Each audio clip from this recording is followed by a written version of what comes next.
Hello, नमस्ते, सलाम, सत श्री अकाल, राम राम। मैं हूं आपकी अनुकृति शर्मा और मैं करती हूं आप सभी को सादर प्रणाम।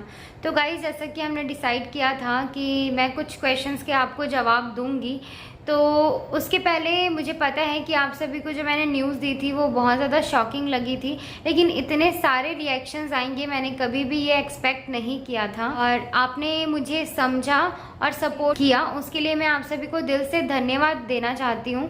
लेकिन उसके बावजूद भी कुछ लोगों के डाउट्स थे कि मैंने ये क्यों किया और कैसे किया, तो इन सब चीज़ों का जवाब मैं आपको आज देने वाली हूँ। लेकिन उसके लिए आपको वीडियो एंड तक देखना पड़ेगा और इसे समझने की कोशिश कीजिएगा।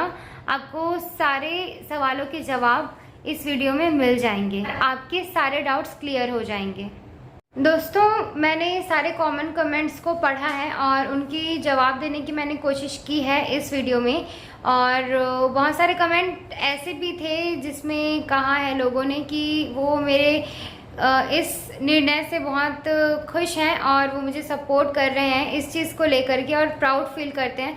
तो उन्हें दिल से धन्यवाद कि आपने मुझे समझा है और मुझे सपोर्ट किया है इस मसले को लेकर के। तो thank you so much guys. ये मेरे लिए काफ़ी ज़्यादा टफ टाइम रहा है कि मैंने उन्हें अपने आप से दूर किया है। और यकीन मानिए, अगर मैं आपकी जगह होती तो ये सारे क्वेश्चंस मेरे मन में भी आते कि अगर इतना प्यार करती हूँ, इतना केयर करती है, तो फिर मैंने उन्हें अपने आप से दूर क्यों किया। तो गाइज़, मैं आपसे एक ही बात कहूँगी कि मैंने सिर्फ़ और सिर्फ उनकी भलाई के लिए उन्हें खुद से दूर किया है और सारे आपके जितने भी क्वेश्चंस हैं उसकी मैंने जवाब देने की कोशिश की है। तो आप प्लीज़ वीडियो को एंड तक देखिएगा तो शायद आप मुझे समझ पाएंगे। कुछ कमेंट्स मुझे ऐसे आए थे जिसमें मुझे कहा गया है कि आपने तो उन्हें माँ की तरह प्यार किया था, उनकी केयर करते थे, फिर आपने ये कैसे सोच लिया कि वो आपके बिना खुश रहेंगे, या आपने उन्हें रिलीज़ कैसे किया। तो दोस्तों, इसके लिए मैं एक ही बात कहना चाहूँगी कि माँ के लिए अपनी खुशी से ज़्यादा उनके बच्चे की खुशी होती है। और इंसानों की लाइफ में भी एक ऐसा वक्त आता है जब माँ बाप को अपने बच्चे से और बच्चों को अपने माँ बाप से दूर होना पड़ता है ताकि वो आगे बढ़ पाए, वो आज़ादी से जी पाएँ। और मैं सिर्फ़ और सिर्फ अपने भावनाओं के लिए, अपने खुशी के लिए और सेटिस्फेक्शन के लिए उन्हें इन चार दीवारों में कैद करके रखना नहीं चाहती थी। और वैसे भी गाइस, एक बात तो आप सभी भी जानते हैं कि हर माँ यही चाहती है कि उसके बच्चे खुश रहें, और उनकी खुशी खुले आसमानों में थी, यहाँ पे नहीं। और इसलिए मैंने ये डिसीजन लिया था। कुछ लोगों के सवाल ये भी थे कि वो कैसे खाएंगे, कैसे पिएंगे और कैसे सरवाइव करेंगे। तो गाइस, एक बात आप सभी से कहना चाहती हूँ कि जब लॉकडाउन लगाया गया था तो कुछ समय के लिए हमें घर पे रहना था। उसके बावजूद भी हम अपनी सोशल लाइफ से दूर नहीं रह पा रहे थे।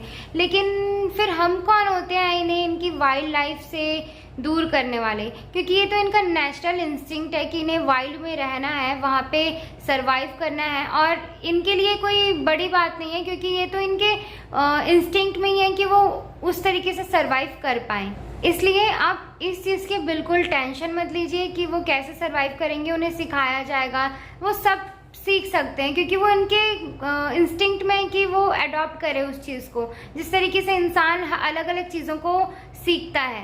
मुझे ये रियलाइज़ हुआ कि शायद लोगों तक गलत मैसेज जा रहा था जब मैं इनके वीडियोस बना रही थी कि उसमें बताती थी कि आपको एक बर्ड की, एक पैरोट की किस तरीके से केयर करनी है। तो कुछ लोग ऐसे भी थे जिनके पास कोई बर्ड्स हैं नहीं, पैरोट्स हैं नहीं, बट वो एनकरेज हो रहे थे शायद कि वो भी पैरोट्स रखें। तो आप सभी को एक बात बता दूं कि पैरोट रखना इलीगल है इंडिया में, और वो एक्सटिंक्शन में है, मतलब वो ख़त्म होते जा रहे हैं। और इस चीज़ के रिगार्डिंग, इस चीज़ के अगेंस्ट गवर्नमेंट ने भी रूल बनाए हैं कि ये पैरोट रखना इलीगल है। पैरोट एक्सटिंक्ट होने के बावजूद भी, इतनी कड़ी रिस्ट्रिक्शंस होने के बावजूद भी किस तरीके से पैरोट्स की इलीगल ट्रेडिंग की जा रही है, किस तरीके से उन्हें बनाया जा रहा है, इस चीज़ के पीछे की अगर मैं काली सच्चाई बताऊंगी ना तो शायद आप उनकी डिमांड करना ही बंद कर देंगे। तो आप सभी को ये जो कड़वी सच्चाई है वो मैं आपको बताती हूँ, और खुलकर इस बात को बताने का मेरा एक ही मकसद है कि आप इसके बाद कभी भी पैरोट्स की डिमांड ना करें, क्योंकि अगर आप ऐसा करते हैं ना तो आप अपनी तरफ से उन्हें हैरेस कर रहे हैं, उन्हें ट्रॉमा दे रहे हैं, उन्हें तकलीफ दे रहे हैं। जब आप एक पैरोट की डिमांड करते हैं और उस वक्त सीजन नहीं होता तो मैं आपको बताती हूँ कितने गंदे तरीके से उनके साथ टॉर्चर किया जाता है, उन्हें हैरेस किया जाता है, उनकी अननेचुरली ब्रीडिंग करवाई जाती है जो बहुत ज़्यादा पेनफुल होती है, और कभी कभी तो इस चीज़ के कारण उनकी जान भी चली जाती है। तो अब आप बताइए कि फोर्सफुली किसी को ब्रीड करवाना, उससे बच्चे पैदा करवा करके अपने घर पे रख लेना, क्या ये आपको शोभा देता है? ये बात सारी चीज़ों को अगर आप अच्छे से सोचेंगे ना गाइस तो आप ये सब डिमांड करना ही बंद कर देंगे। आपके पास तो ऑप्शन है ना कि अगर आपको इतना शौक है बर्ड्स पालने का, पैरोट्स रखने का, तो आप जाइए, बिल्कुल जाइए। कुछ एग्जॉटिक बर्ड्स हैं, पैरोट्स हैं, विदेशी पक्षी हैं जिन्हें आप पाल सकते हैं और वो इलीगल नहीं है। तो प्लीज़ ऐसी नौबत ही मत लाइए कि इन ब्रीडर्स को, मतलब ये जो दर्दनाक तरीके से उन्हें ब्रीड करवा करके बेचते हैं ना, ये नौबत ही नहीं आएगी अगर आप सभी जा करके लेना बंद कर देंगे, डिमांड करना बंद कर देंगे, तो इन्हें अननेचुरली ब्रीड नहीं कराया जाएगा। मुझे एक कमेंट ऐसा भी मिला था जिसमें लिखा था कि तुमने अपने चैनल का नाम बना लिया, अपने प्रॉफिट्स कमा लिए, और जब तुम्हारी डिमांड फुलफिल हो गई तो तुमने उन्हें छोड़ दिया। आप ऐसा कैसे कह सकते हैं? क्योंकि ये बात तो आप भी जानते हैं और मैं भी जानती हूँ कि जो वीडियोस मेरे बच्चों के साथ होती थी उसमें ज़्यादा व्यूज़ आते थे और लोग उन्हें ज़्यादा पसंद करते थे। और अगर मुझे प्रॉफिट ही कमाना होता, मेरे मन में इतना लालच ही होता, तो मैं तो उनके साथ वीडियोस डाल कर सब्सक्राइबर्स बढ़ा सकती थी, प्रॉफिट कमा सकती थी। लेकिन मैंने ऐसा नहीं किया, मैंने उन्हें रिलीज़ किया क्योंकि मैं उनकी खुशी चाहती थी, अपने सब्सक्राइबर्स बढ़ाना, प्रॉफिट कमाना। अगर ये मेरे मन में होता ना गाइस तो मैं उन्हें कभी रिलीज़ नहीं करती। ये आप भी अच्छे से जानते हैं और मैं भी अच्छे से जानती हूँ, तो इस कमेंट का तो कोई मतलब ही नहीं बनता। जैसे कमेंट में पूछ रहे हैं कि मैं उन्हें वापस लाऊंगी या नहीं लाऊंगी, तो गाइस मैं आज उनको एक बात क्लियरली बता देती हूँ कि मैंने उन्हें अभी तक प्रॉपर वाइल्ड लाइफ में रिलीज़ नहीं किया है।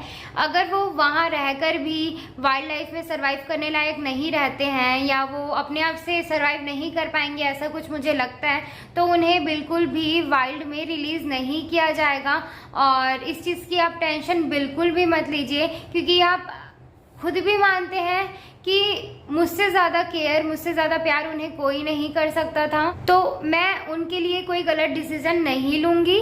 वो जहाँ पे भी रहेंगे, जैसे भी रहेंगे, वो खुश रहेंगे और सेफ रहेंगे। इस चीज़ की आप टेंशन बिल्कुल भी मत लीजिए और निश्चित रहिए इस चीज़ को लेकर के। और गाइस आपने तो अभी यही देखा है कि मैंने उन्हें पैरोट्स रख के उन्हें रिलीज़ कर दिया है, लेकिन शायद ये आपको नहीं पता है कि मेरा ये फर्स्ट एक्सपीरियंस नहीं है। मैंने और भी एनिमल्स को, बर्ड्स को फॉस्टर किया है, ट्रीटमेंट दिया है, उसके बाद रिलीज़ किया है। तो ये बिल्कुल भी मेरा फर्स्ट एक्सपीरियंस नहीं है। लेकिन फिर भी मैं आप सभी से रिक्वेस्ट करती हूँ, हाथ जोड़ के आप सभी से प्रार्थना करती हूँ कि बिल्कुल भी मुझे देख करके आप यूं ही उन्हें वाइल्ड लाइफ में रिलीज मत कर दीजिएगा, क्योंकि ये उनके जान के लिए खतरा हो सकता है। आप प्रॉपर एवरी तलाश कीजिए जहाँ पे उन्हें सिखाया जाता है वाइल्ड लाइफ में सर्वाइव करना।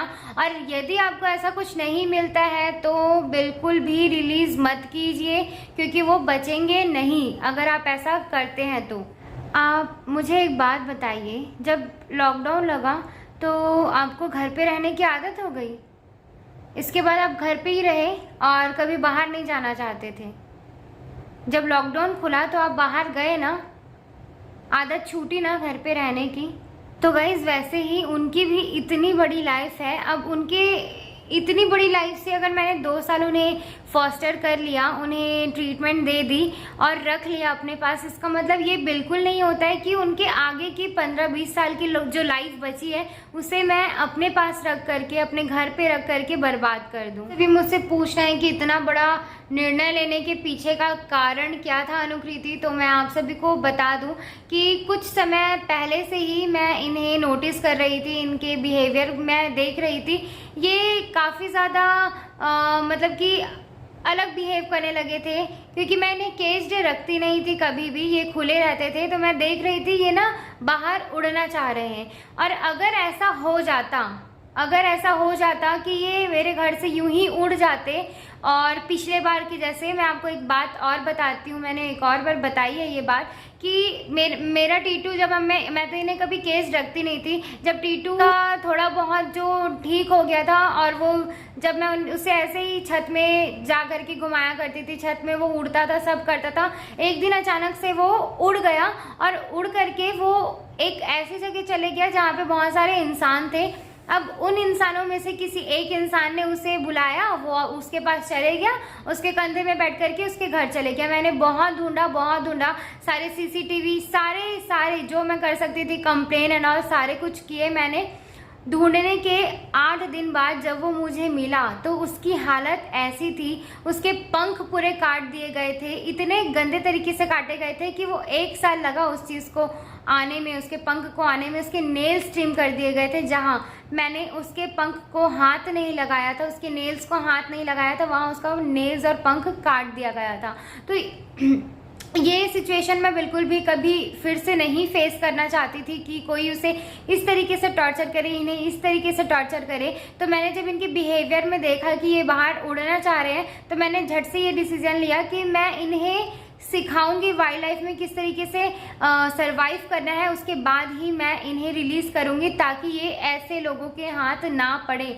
यही मैं आपसे कह रही हूँ, हर बार मैं कह रही हूँ कि आप अपने आप से इन्हें रिलीज़ करने का बिल्कुल भी ना सोचें, क्योंकि कोई ना कोई जाकर के इन्हें पकड़ लेगा और फिर ऐसा ही उनके साथ करेगा। तो मेरा एक ही उद्देश्य है आपको बताने का कि आप इन्हें अपने आप से रिलीज़ ना करें। हमारे पेरेंट्स हमें हमारे फ्यूचर के लिए, हम अपने आप से सरवाइव कर पाएँ, इसके लिए पढ़ने भेजते हैं बाहर हम नौकरी करने के लिए जाते हैं, अपने पेरेंट्स से दूर जाते हैं।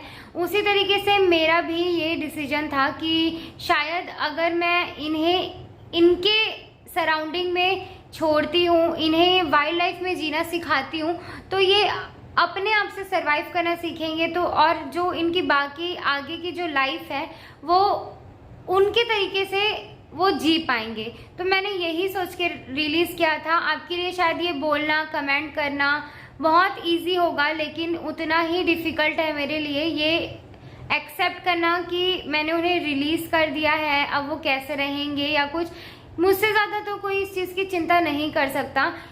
मैं नहीं कहती कि सिर्फ आप पॉजिटिव कमेंट्स करें या नेगेटिव कमेंट्स क्यों कर रहे हैं। मैं बस एक ही बात कहूँगी कि आप प्लीज़ इस तरीके के कमेंट्स तो बिल्कुल मत कीजिएगा कि क्योंकि मैंने ये कमेंट पढ़ा है कि वो तो मर गए होंगे या कुछ ऐसा। तो गाइस ये बहुत ज़्यादा गंदा लगता है मुझे पढ़ते हुए भी, और जो बाकी व्यूअर्स हैं, बाकी कमेंट करने वाले, उन्हें भी मुझे पता है अच्छा नहीं लगेगा ये पढ़ के, और आपको खुद को लिखते हुए अच्छा नहीं लगेगा। तो मैं बस एक ही चीज़ कहूँगी, पॉजिटिव नेगेटिव ओपिनियंस जो देना है दीजिए, बस इस तरीके के कमेंट्स मत कीजिएगा। और बस यही था आज का वीडियो, और आपको जो लगता है आप बताइए। मैंने जितने भी कॉमन कमेंट्स थे उनके आंसर देने की कोशिश की है, और बस जो मैंने बताया है उसे समझने की कोशिश कीजिएगा। बस इतना ही मैं आपसे कह सकती हूँ। फ़िलहाल तो हम मिलते हैं आगे। धन्यवाद।